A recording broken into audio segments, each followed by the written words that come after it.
Hello. I'm Simon Stevens. You must forgive me. Ich spreche keine Deutschland.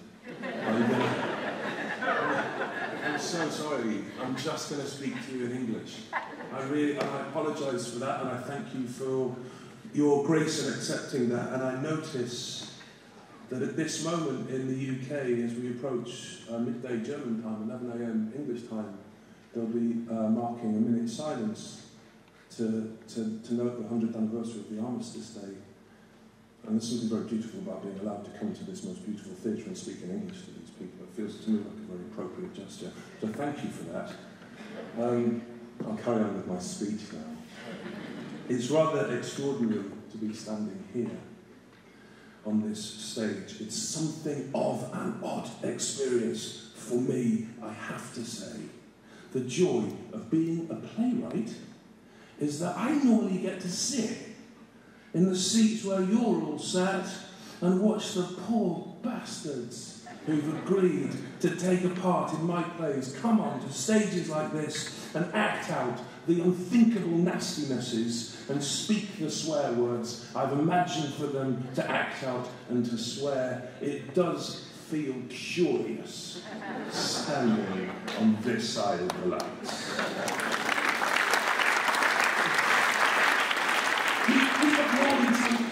It's very good. As curious as it feels too like a real honour. It's an honour to be asked to speak to the public of Hamburg, a city of culture and grace, the city of Mendelssohn and Brahms and San Pauli football club. A city of newspapers and galleries and theatre and opera. Hamburg has always been a city that captures the imagination of the English, particularly the English with a love of rock and roll. Anybody who knows me will know, or knows my work, will know that rock and roll is the art form that inspires me as much as any other. And even at my age, the idea of those 8-hour gigs at the Indra Club and the Star Club that the Beatles played in the first years of the 60s captures me. I love this city.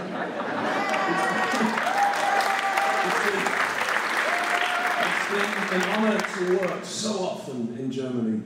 When I first worked here in the early years of my collaboration with Sebastian Nublin, part 10 of which is about to open here in a couple of months, so come and see me there. I love the way, always a plug with the British, you see, always commercialism. I love the way that Germany was the place the cool rock stars came to make their best music. In my mind, I was treading the footsteps of David Bowie and Iggy Pop and Lou Reed. I loved that idea. I love this country.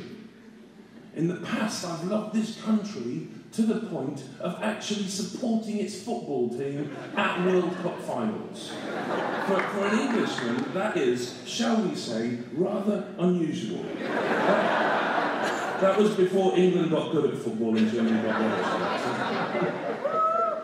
It's a great honour to be speaking in this theatre. This is a theatre that matches its beauty with its remarkable tradition. This most exquisite room has held for 100 years, and this company for 175 years, the most exciting actors, the finest plays, and the finest directors and designers in the European theatre. To play a small part in that tradition today and to toast its birthday means a great deal. I love this stage, and I particularly love it today because it's so empty. One of my favourite experiences as a playwright is the experience of exploring an empty stage. As a young resident writer at the Royal Court Theatre in London, I would often go and sit in the auditorium during the daytime and look at the stage as it waited between shows. Empty stages, for me, are charged with a remarkable potential. In some ways, they are akin to birthdays. Birthdays and empty stages are both spaces, one architectural and one temporal, that asks us to consider two of the great questions any storyteller must ask. What has happened here? and what will happen next. As a dramatist, when I consider the empty stage, the consideration of all the plays that have been played there inspires me almost to the point of breathlessness. This stage has known Goethe and Handke, Schiller and Jelinek, and 100 or 175 years of work in between. The collective force of that work would inspire any writer. It graces us with the possibility that we are in some odd way passing through the green room with giants of our craft, drinking at the bar with them, waiting in their wings. And empty stages inspire me too to consider what I could put on them. I consider empty stages and I imagine the actions I might dramatise, the speeches I might write, the provocations I may set for my directors and design team. An empty stage is charged with possibility. Anything can happen here. It's my job simply to imagine it. And that imagination should be, and at its best often is, disobedient and daring. That daring is sometimes best served by a spirit of irreverence, an irreverence captured for me in the English word for Stück, play. Like children, theatre makers create a spirit of play, of playfulness. It's freeing and anarchic. It is also, I think, deeply serious. I was fortunate enough over recent years to come to know the great English playwright Edward Bond. He's one of the most important writers in post-war European theatre's history and has defined its legacy. He defined for me the seriousness of the play of making theatre. He said to me that it's no coincidence that the culture that first gave Europe law and democracy is also the culture that first gave the continent drama. What the ancient Greeks realised, he said, was that democracy and law, however fundamental to human government, necessarily cannot incorporate contradiction or uncertainty. Something can't be a bit illegal. We can't almost vote. But to be human is to be uncertain and is to be contradictory. The Greeks realised the need for a public space in which strangers could sit next to one another and engage in the public interrogation of the uncertainty and contradiction of what it is to be alive. This space was the theatre.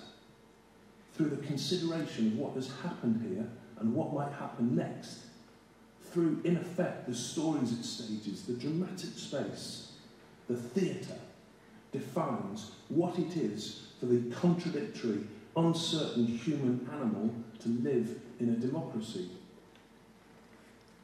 Yuval Noah Harari, the historian, wrote something in his book Sapiens that inspires me to this day. He was talking about the difference between human beings and other animals. He noticed that no land mammal, other than the human being, can survive in packs of more than 150. Wolves can't, lions can't, few birds flock in such numbers, but the human animal lives in packs of numbers far greater. Here today, we make a pack of several hundred. Hamburg is a pack of nearly 2 million. Germany, a pack of over 80 million. Europe, a pack of 740 million. How can we survive in those packs? And packs that sometimes now, more than ever in my lifetime, are defined by apparent contradictions. How can we make sense of ourselves? How can we create a spirit of some form of unity? Well, he suggests it is through our capacity to believe in things that we can't see. Our capacity to imagine what has happened somewhere and what might happen next. And through that imagining, to construct meaning. Our capacity to believe in stories. We tell each other the story of Hamburg and it defines the place, of Germany, of Europe, of our world, of what it is to be alive in the 21st century. Stories aren't a colourful adjunct to the human experience, a diversion, a distraction. While they may be best coined in an anarchic spirit of play, they are fundamental to our sense of self. It strikes me that the spaces that we create in which to tell those stories are the spaces in which the human animal defines itself. When those spaces are corrupted, they can go askew. The story of Germany can be skewed and hijacked by corrupt storytellers. The stories of our planet, we're seeing it happen now in Europe, in the United States, in Brazil. Perhaps because we neglected to take care of them, the stories have fallen into the hands of the bastards.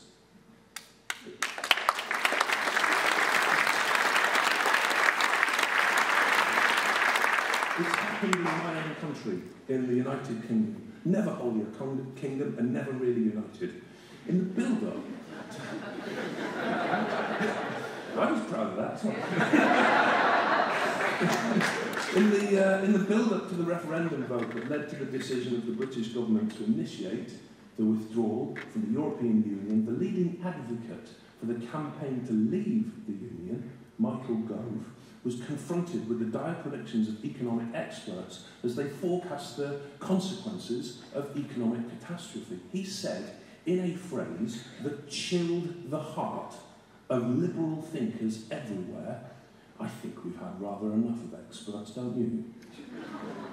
This summer, my eldest son and one of my closest friends, who's the same person, not two different people, Oscar, horrified me by suggesting to me that he thought Gove was right.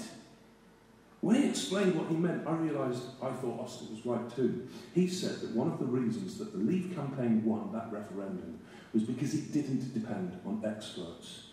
And one of the reasons the Remain campaign lost was because they wholly depended on experts. They depended on technocrats and economic forecasters. My son asked me whether I would have changed my mind if those same experts had predicted economic success in the event of the UK leaving the European Union. Of course I wouldn't. What I was compelled by, and what the Remain campaign failed to tell with any clarity, was the story of Europe. I feel European because I love that story. I love the story of the Beatles at the Star Club and the story of Brahms and Mendelssohn. I love the story of St. Pauli Football Club and David Bowie in Berlin. And I feel a part of that story. It's a story that defines me, and it's the story that we failed to tell. And in our failure, we failed to compel people to believe in something that they couldn't see. And the consequences...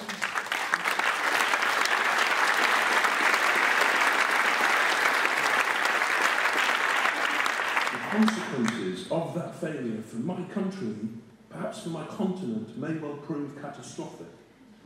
Now, more than ever in my lifetime, we should feel an urgency to tell our stories better.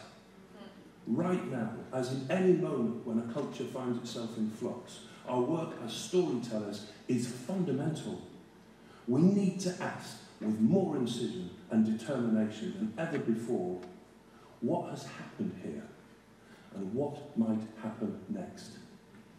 We need to fight and kick and plead and defy our position as we try to tell our stories in the best possible spaces. Spaces that are clear and public and human, and that allow truth, fearlessness and honesty, and the uncertainty and contradictions that Bond spoke to me about. We need to celebrate those spaces and cherish them, because if we don't, we may lose them. And if we lose those spaces, if we lose these spaces, we stop telling our stories. And the consequences of stopping telling our stories are clear to anybody who considers what has happened in my country in the last decade. While the left assumed that history had ended and so stopped reimagining and redefining their narrative, the right didn't, and instead went on to win the hearts of the population and took control of the government. I can think of no space better suited to the redefining of this city's stories, this country's stories, this continent's stories than this theatre.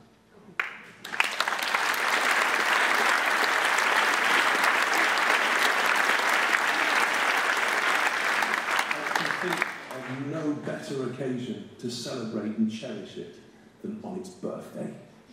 I can think of no important day, no more important time to think for a while about what has happened here, in this city, this country, this continent, for the last 175 years, and then to ask what might happen next.